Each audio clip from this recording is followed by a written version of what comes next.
Hello everybody. Today, in my continuing series at finally giving you guys everything you want, we are going to make pizza. I am going to finally show you how to make the right dough, how to ferment it for 3 days, and how to get that New York style pizza out of your own oven at home without any fancy equipment. I learned everything on how to do this from a book called Pizza Camp. I encourage you to go get it, but in the meantime, I'm going to show you how to do everything. Let's go. You are going to need a big piece of porterite. This one is 16 inches deep by 20 inches wide. That gets you a very big pie. You want a 16-inch pie. We're going to need a food scale, some measuring spoons, and a couple of small bowls and a big mixing bowl. Also, you're going to need a container of some sort to store it in the fridge. Okay, you want 500 grams of flour. You're going to need 1 tablespoon plus a half teaspoon of salt, 2 teaspoons of sugar, and you are going to need 355 grams of cool water. Okay, we're going to start putting all this together here. We're going to add in a half teaspoon of dry active yeast. We're going to add in our 2 teaspoons of sugar. And we're just going to whisk this up together. You're just looking to dissolve the sugar and distribute all of the yeast. And then we're going to add in our olive oil.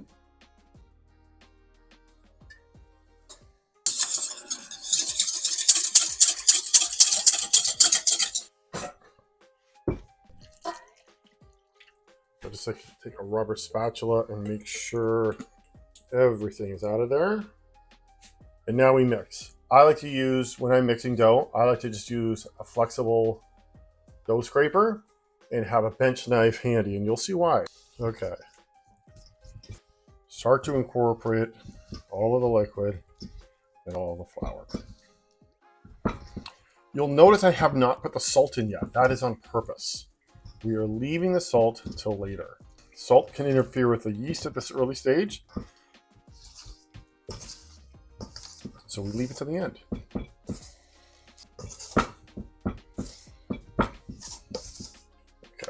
So I use my bench knife just to scrape this off. Once it gets to this stage where it's mostly incorporated, I just like to wet my hand a little bit. And I get in there with my hand.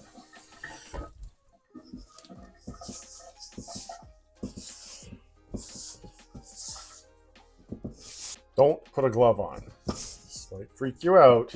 Bacteria on your hand is good for the dough. Okay, this is why I also have the bench knife around. You can just scrape this off. We leave this for 30 minutes covered with a tea towel, and then we're going to add in our salt.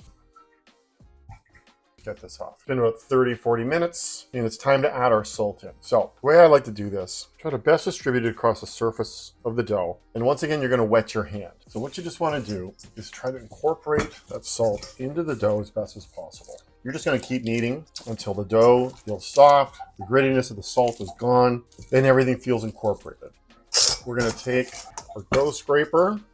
Just make sure everything, all the dough is pulled off of all the sides. That's it. Your dough is made. We can do a few different turns before it gets into the fridge. By turns, I mean this. You just take the dough from corner to corner, pull it over top. You're incorporating air. With this recipe, there's not a lot of turns. Maybe 1 or 2 before you put it into the fridge, but you don't even need to do that. You could wrap this container and put it in your fridge. To save space, I like to put it into the plastic container. Give me 2 seconds and we'll get that set up. I like to use one of these containers. You can get this at pretty much any kitchen supply store. These are fantastic because you get exactly as much dough or as much space as you're going to need for this dough to rise. And you get a nice tight seal on the lid, which is what you want. So you don't have to wrap it in cellophane. So right in there, make sure it's all scraped out. Okay, here it is on day 1. So just mix the dough. It's going to go into the fridge. This dough should probably come up to around here. See that? Okay, so we can see lots of air bubbles, which we want to see a lot of that life in there. And this is ready to get kicked out. So just on a lightly floured work surface. So we want to pull this out of the fridge about 4 hours before you want to start making pizza. There we go.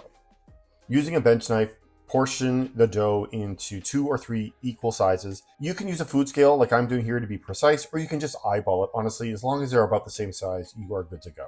So what we just want to do is, again, just do sort of 4-corner folding. Get this dough shaped into a nice little ball. I need some more flour in my hands. Okay, I always like to pull it like this, so I'm creating a nice tight surface along the dough ball. And that's what we want. Well, you see little air pockets like that, just pop them right there. Just get that dough. Nice tight surface on that dough ball. Leave it like that. I've got my 3 dough balls here. You can just cover these, like just take, a clean dish towel, you give them a cover like that, and just leave them for the 4 hours. I gotta leave the house, so people are gonna be coming in and out of this kitchen. I know I wanna keep these things out of harm's way. So I'm gonna put them into just into 2 different containers, and I'll just cover the container, leave them out in a warm room, and get ready to cook. Okay, so while we're waiting for our dough, we're gonna make our pizza sauce. This is a very, very easy pizza sauce to make. You just need some tomatoes, some garlic, salt, and olive oil, and you do not cook this tomato sauce. So first thing I do is I take a jar of tomatoes and I just pour out all the extra water. You don't need it. You want this sauce to be pretty thick. That's typically what cooking does, is any overabundance of liquid would be reduced during the cooking process. But this is going to be a fresh tomato sauce. So I just pour all this stuff out and we start from there. That's good enough. There we go. Let's get rid of that. So let's get our tomatoes in. One thing you're going to need is a hand emulsifier. You can break this up by hand, which is kind of quite nuts because there's a lot of nice chunks and stuff. But I just take one of these and just get it to a nice consistency.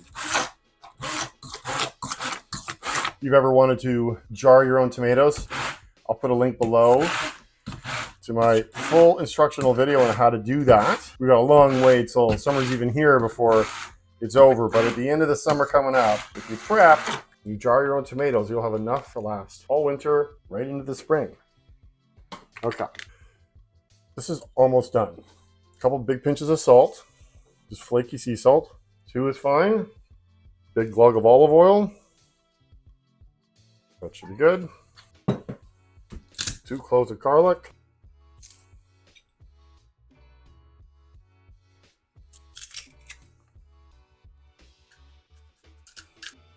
That's it. This is the best pizza sauce you will ever use. I make this about, a couple hours before I make pizzas, but you can just literally make this on the fly, like right before you're starting to throw them into the oven. So, quick little taste test. Make sure we got the salt right. Perfect. That's the consistency you want. This is the easiest pizza sauce recipe and the best pizza sauce recipe you will ever encounter. Okay. This is the big piece of corduroy. It's really important for this. You want to have it on whatever pizza stone you're using. You want it on the bottom rack. We heated this up for an hour at 550 degrees. The pizza goes in here for a total of 8 minutes, 4 minutes at 550 bake, and at 4 minutes through, we switch to the broiler. So the heat from this corduroy, while the broiler's on, pummeling heat downward, the heat from the corduroy continues to bake the bottom of the pizza, and that's what gives it that restaurant crispy bottom. Okay, we're ready to put all this together. The dough has been out of the fridge and shaped and resting for just over 4 hours. We've got our pizza sauce, which we made a couple of hours ago, and it's been just sitting there and letting the flavors all just sort of get used to each other. And the next step, we're going to take our fresh mozzarella and get that ready for showtime.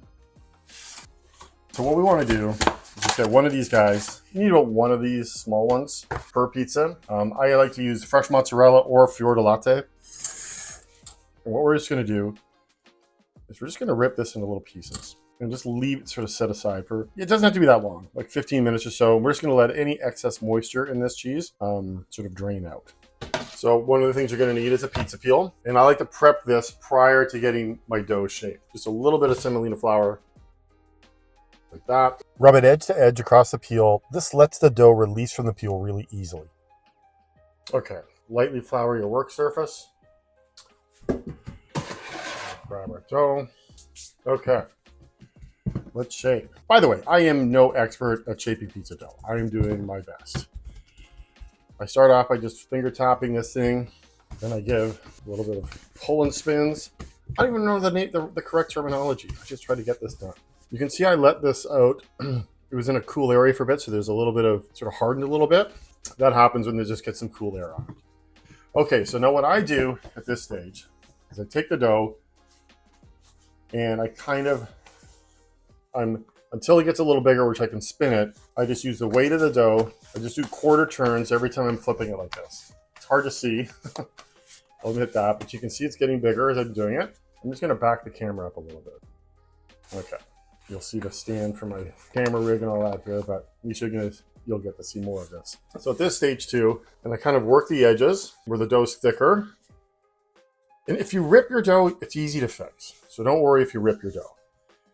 Once you get the sides, sort of the dough evened out by just pulling the sides, it's gonna get to the stage where it's big enough where you can start to spin it. This I'm gonna have trouble filming because I've never filmed this before.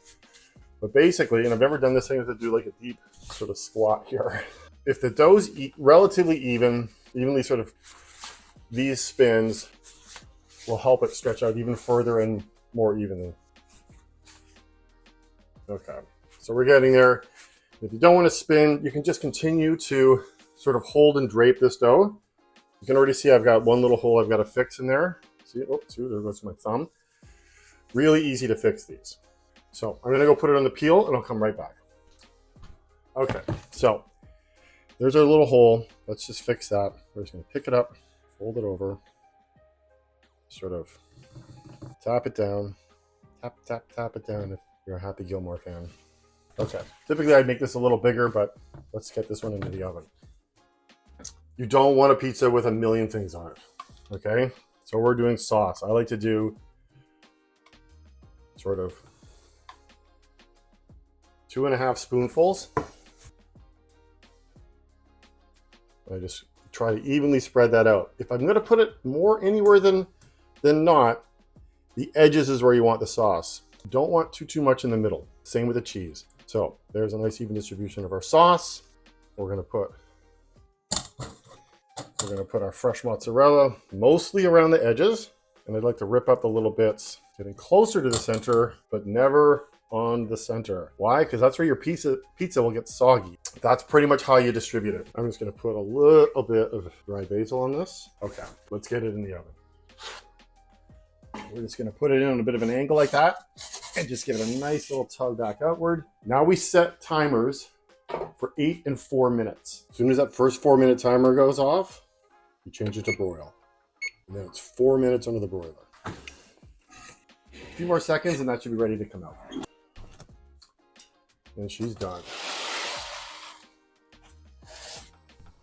Okay, that looks fantastic. Got some nice charring along the edges, bubbly in the middle. I'm here alone, so we're gonna add my favorite last minute ingredients, anchovies. Never cook an anchovy, just put them on at the end and they just kind of melt right into the pizza. We're gonna finish it with a nice hard cheese. You could do like a really nice hard old Gouda as well. This is some Parmesan Reggiano. And then just a drizzle with one of my favorite olive oils. So I have a link to this olive oil down below. And that is it. A perfect pizza night. Okay, we've let this cool a little bit. You know, you can't wait forever. Nice and crispy, just how I want it.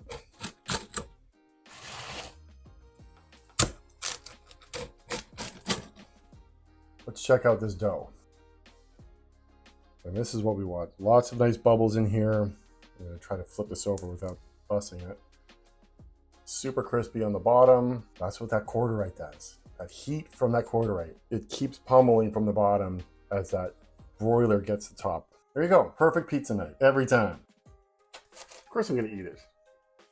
So many guys on YouTube hating on me for eating the food I make.